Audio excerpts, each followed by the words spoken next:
जिस तरह से इसराइल ने ईरान पे अटैक किया, उसके बाद से ईरान जो प्रतिशोध के आग में वो जल रहा है, और उसके जो सबसे बड़े लीडर हैं अयतुल्ला खामनेई, उन्होंने एक तरह से धमकी भरा पोस्ट भी किया और एक तरह से सख्त लहजा में किया कि इसराइल जो फेमिनिस्ट है, जो एक तरह से यहूदी है, तो वो जिस तरह से वो हमला कर रहा है तो वो ईरानियों के प्रतिशोध को नहीं जानता है। तो इसलिए वो कहा कि उसका कड़ा जवाब समय आने पे दिया जाएगा। दूसरी बात ये कि जिस तरह से ईरान और इजराइल वार हुआ, इससे पहले जो 1 साल पहले बात करूं तो जो गाजा में जिस तरह से हमला इजराइल ने किया, अब तक वहां इस तरह से जो जिनोसाइड किया गया है, तो लगभग अब जितना हमला इजराइल ने गाजा में किया है, तो एक बात का है तो 7 परमाणु बम के बराबर इजराइल ने वहां पर बम गिराए हैं गाजा में।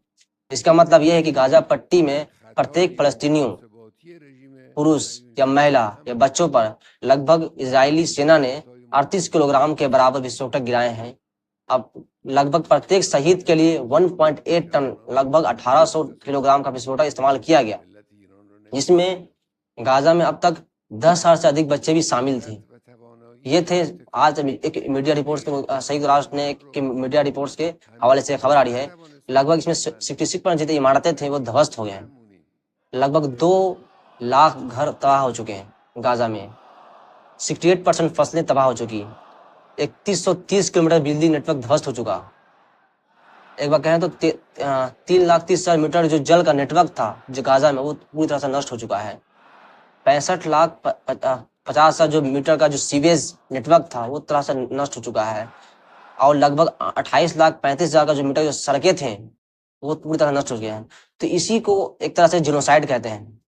तो जिस तरह से जिनोसाइड इजराइल ने गाजा में किया है, उसके बाद भी पूरी दुनिया एक तरह से मुखदर्शक है, वो देख रही है कि कैसे इजराइल वहां दिन बर दिन बम गिरा रहा है, चाहे वो हॉस्पिटल्स हो, चाहे वो बड़े बड़े बिल्डिंग्स हो, सभी। तो एक तरह से कहें तो वहां की 95% जो आबादी है वहां से वो विस्थापित हो चुकी है, वो जा चुकी है। उसके बाद भी वो इजराइल वहां पर अपने आत्मरक्षा के का बार बार बोल बोल कर वो वहां पर जो अटैक्स कर रहा है, एक तरह से कहें तो जिनोसाइड ही है। दूसरी बात, इजराइल और हिजबुल्लाह का वार भी एक तरह से चल रहा है। अब इजराइल जो लेबनान में घुस के जो हिजबुल्लाह का जो ग्राउंड ऑपरेशन कर रहा है, उसमें इजराइल को बहुत ज्यादा ही प्रॉब्लम्स हो रहा है।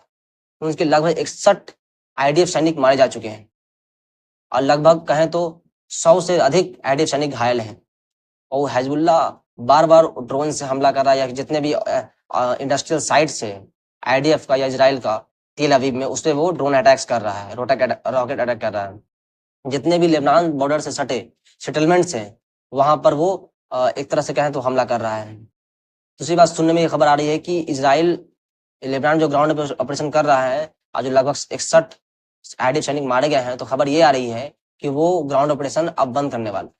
दूसरी बात ये है इजराइल और ईरान के वार को लेके, तो अब ये दावा ये किया जा रहा है कुछ मीडिया आउटपुट से कि कुछ फोटोज जो सैटेलाइट से ली गई है, तो इजराइल ने जो अटैक्स ईरान पे किया 26 अक्टूबर 7 अक्टूबर को, उसमें ईरान के जो कुछ कुछ जो इम्पोर्टेंट साइट्स थे जैसे रिफाइनरीज थे, तो उसका पिक्चर्स दिखाया जा रहा है कि उस पर अटैक किया, कुछ नष्ट किए गए हैं। मगर ईरान का दावा है कि कोई नष्ट नहीं हुआ, मामूली सा प्रॉब्लम एक तरह से हमला हुआ है। दूसरी बात, इस हमला में लगभग 10 ईरानियन सैनिक की मृत्यु भी हुई है। इसके बाद से ये तो एक तरह से अमेरिका ने भी ईरान को कहा कि वो दोबारा से जवाबी हमला ना करे तो वो अच्छा नहीं होगा। दूसरी बात, रसिया भी यही कर रहा है कि दोनों देश संयम बरतें। जितने भी गल्फ की कंट्री हैं, पहली बार इस युद्ध को लेकर सऊदी अरेबिया के प्रिंस सलमान का भी एक बयान आया कि जो मिडिल ईस्ट में जो स्थिति ये हो रही है, मतलब कहें तो एक तरह से बिगड़ रही है, उसे बिगड़ना नहीं चाहिए, और उस तरह से दोनों देश अपने आप को संयम बरतें। रशिया ने उसको भी लेकर भारत का भी स्टेटमेंट आया कि दोनों देश संयम बरतें और शांति स्थापित करें।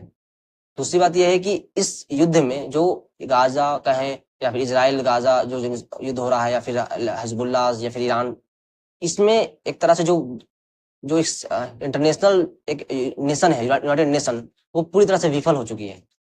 उसका एक भी बात का इजराइल एक बात को सुन रहा है। यहाँ तक कुछ खबरें यहाँ तक आई थी कि इसराइल जो यूएन के जो महासचिव हैं, उनको अपने देश में आने की अनुमति देने से मना कर रहा है कि मैं नहीं दूंगा अनुमति।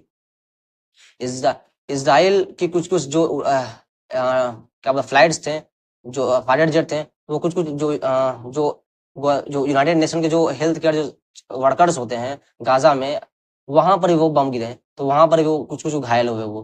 दूसरी बात ये है कि जिस तरह से अमेरिका इज़राइल के पीछे वो खड़ा है, तो ये तो नॉर्मल सी बात है कि विदाउट यूरोपियन हो या फिर अमेरिका के सपोर्ट से इज़राइल इस तरह से रिएलिटेट नहीं कर सकता है, इतना देर तक जंग नहीं ले सकता है। तो इसके पीछे ज़रूर अमेरिका का हाथ है। और दूसरी बात ये है कि अब देखने वाली बात ये होगी कि इज़राइल ने जिस तरह से ईरान पे अटैक किया, तो क्या ईरान उसको दोबारा अटैक करता है कि नहीं करता है? वहाँ के जो सुप्रीम लीडर आयतुल्लाह खामेनी ने कहा है कि मैं इसको रिएलिटेट करूँगा और इसका समय आने पर जवाबी कार्रवाई किया जाएगा। माना यह जा रहा है कि इस बार ईरान लगभग 1000 बैलिस्टिक मिसाइल से हमला करेगा। उसको लेके इज़राइल में पूरी तरह से अलर्ट कर दिया गया है। दूसरी बात यह है कि जितने भी ईरान के प्रॉक्सीज़ हैं, चाहे इराकी रेसिस्टेंस हो या फिर यमन का यहूदी विद्रोही हो या फिर हिजबुल्लाह का लेबनान के हिजबुल्लाह हो या फिर हमास हो, ये भी एक्टिव से हैं। तो ईरान में भी हो सकता है वो सीधे ना अटैक करके वो अपने प्रॉक्सीज़ के द्वारा वो अटैक करे इज़राइल पे। उसको लेके इज़राइल पूरी तरह से अलर्ट है। अब वो एक तरह से पूरा देश में एक तरह से है तो एक सायरन हमेशा बज रहा है। अब चारों तरफ से इज़राइल इस युद्ध में घिरा हुआ है। तो अब देखने वाली बात ये होगी कि ये युद्ध कहाँ तक जाता है और इस युद्ध का अंत कब होता है।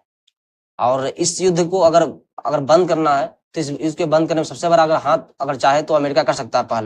मगर अमेरिका ही इस युद्ध में अगर है तो अमेरिका कैसे पहल कर पाएगा? क्योंकि अमेरिका को इससे वोट बैंक चाहिए, क्योंकि अमेरिका में एक प्रेसिडेंट चुनाव हुआ रहा, उसको लेके भी अमेरिका इसको फोर्स कर रहा है कि ये युद्ध चले। इसको लेके मेरा वोट बैंक जो प्रेसिडेंट चुनाव उसमें मिले हमको। तो ये युद्ध कहाँ तक जाता है और युद्ध आने वाले में किस रूप में लेता है, चाहे या थर्ड वर्ल्ड वार के रूप में लेता है, ये देखने की बात होगी। और जो भी अपडेट्स आएंगे इजराइल ईरान के युद्ध को लेकर मैं आपको देता रहूंगा। वीडियो अच्छी लगी तो वीडियो को लाइक और सब्सक्राइब कीजिएगा। बदल रहिए मुशर्रफ स्पाई इंडिया में। जय हिंद।